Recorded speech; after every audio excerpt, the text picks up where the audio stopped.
ओम श्री गणेशाय नमः। आज आषाढ़ मास के शुक्ल पक्ष की त्रयोदशी तिथि है, यानी कि आज है प्रदोष व्रत और आज दिनांक है 8 जुलाई मंगलवार। तो यह भौम प्रदोष व्रत रहेगा और आज प्रदोष काल का समय रहेगा शाम के समय 6:27 से 7:57 तक रहेगा।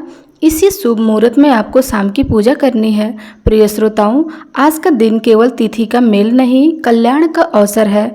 आज जहां एक ओर भौम प्रदोष व्रत है जो मंगल ग्रह की अशुभता को हर कर जीवन में सौभाग्य और उन्नति का संचार करता है, वहीं पे दूसरी ओर आज से जया पार्वती व्रत भी शुरू हो रहे हैं जो कन्याओं को उत्तम वर और सौभाग्यवती स्त्रियों को अखंड सौभाग्य प्रदान करता है।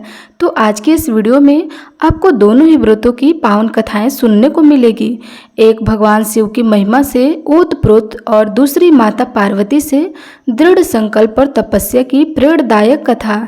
जया पार्वती व्रत अगले 5 दिनों तक रखे जाते हैं जो कि सावन मास के कृष्ण पक्ष की तृतीया तिथि को यानी गौरी तृतीया को समाप्त हो जाते हैं।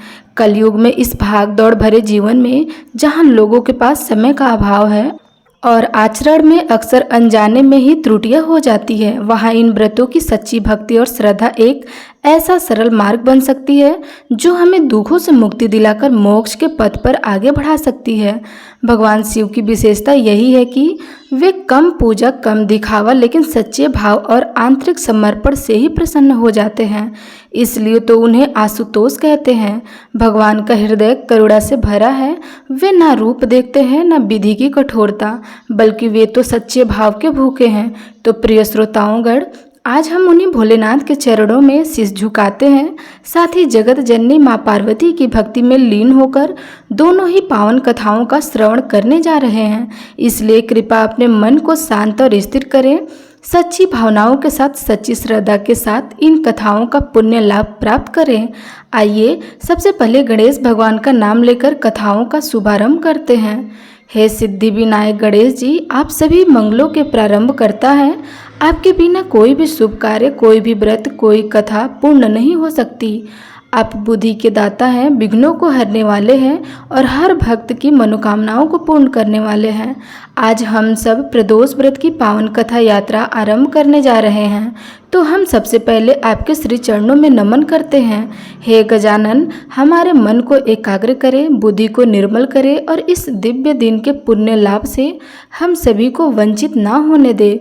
अगर कथा के श्रवण, व्रत के पालन या पूजा के किसी भी चरण में हमसे कोई भूल हो, त्रुटि हो जाए तो कृपया उसे अपने वात्सल्य से क्षमा करें और हमें सच्चे अर्थों में श्रद्धा, भक्ति और ज्ञान की ओर अग्रसर करें। ओम श्री गणेशाय नमः। हे भोलेनाथ, आपके चरणों में हमारे जीवन की हर उलझन सुलझ जाए।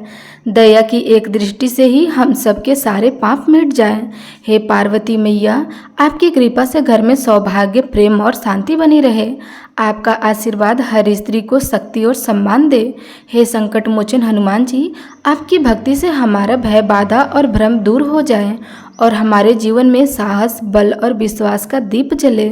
भौम प्रदोष व्रत की कथा के अनुसार एक समय की बात है, एक नगर में एक वृद्ध रहा करती थी। उनका एक ही पुत्र था और वृद्ध हनुमान जी की बड़ी सच्ची भक्त थी।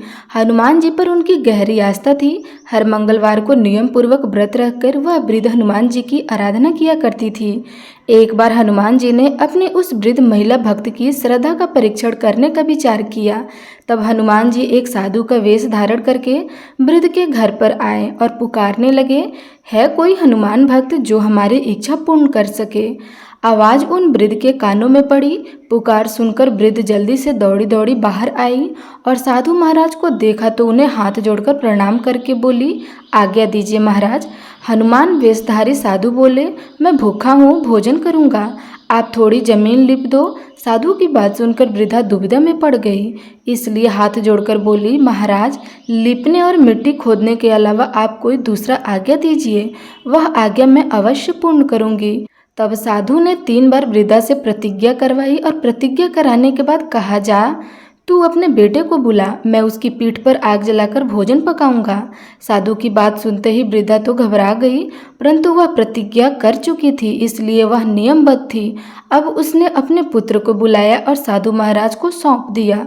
वेशधार साधु हनुमान जी ने वृद्धा के हाथों से ही उसके पुत्र को पेट के बल लिटवाया और उसकी पीठ पर आग जलाई। आग जलती देखकर वह वृद्धा बड़े दुखी मन से अपने घर के भीतर चली गई। इधर भोजन बनाकर साधु ने वृद्धा को बुलाकर कहा, आइए माताजी, भोजन बन गया है, अपने पुत्र को भी पुकारिए ताकि वह भी आकर भोग लगा ले।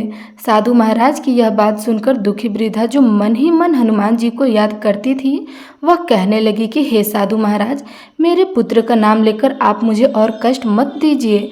अभी अभी तो आपने मेरे पुत्र की पीठ पर आग जलाकर भोजन बनाया है। लेकिन साधु महाराज नहीं माने और वृद्धा से बार बार अपने पुत्र को आवाज़ लगाने की बात कहने लगे। तब वृद्धा ने साधु महाराज की बात मानकर अपने पुत्र को आवाज़ लगाई। तब देखते ही देखते वृद्धा का वह पुत्र, जो घर के बाहर ही खेल रहा था, माँ की आवाज़ सुनकर दौड़ा दौड़ा अपनी माँ के पास आ गया। अपने पुत्र को जीवित देखकर वृद्धा को बड़ा आश्चर्य हुआ और यह सब चमत्कार देखकर वह साधु महाराज के चरणों में गिर पड़ी। तब हनुमान जी अपने वास्तविक रूप में प्रकट हुए और वृद्धा को भक्ति का आशीर्वाद दिया।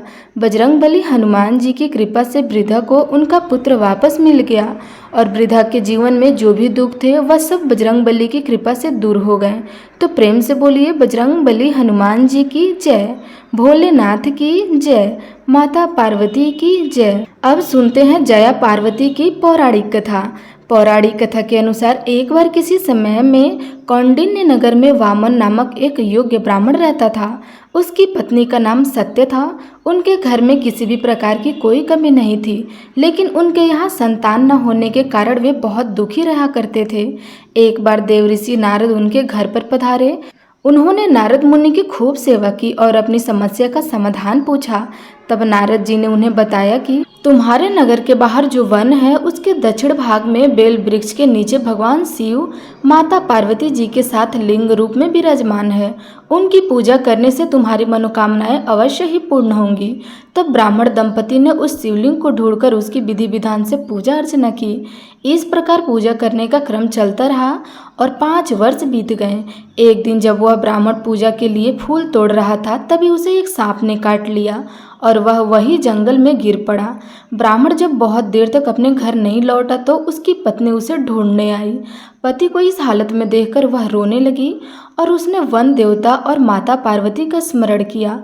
ब्राह्मणी की पुकार सुनकर वह देवता और माँ पार्वती दौड़ी दौड़ी चली आई और ब्राह्मण के मुख में अमृत डाल दिया, जिससे ब्राह्मण उठ बैठा। तब ब्राह्मण दंपति ने माता पार्वती का पूजन किया। माता पार्वती ने उनकी पूजा से प्रसन्न होकर उन्हें वर मांगने के लिए कहा। तब दोनों ने संतान प्राप्ति की इच्छा प्रकट की। तब माता पार्वती ने उन्हें जया अर्थात विजया पार्वती व्रत के लिए बात कही। आषाढ़ शुक्ल त्रयोदशी के दिन उन ब्राह्मण दंपति ने विधि पूर्वक माता पार्वती का यह व्रत किया, जिससे उसे पुत्र की प्राप्ति हुई। इस दिन व्रत करने वाले को पुत्र रत्न की प्राप्ति होती है। निसंतान को संतान सुख मिलता है और सौभाग्यवती स्त्रियों का सुहाग भी अखंड बना रहता है। कथा समाप्त होता है। तो प्रेम से बोलिए, माता पार्वती की जय।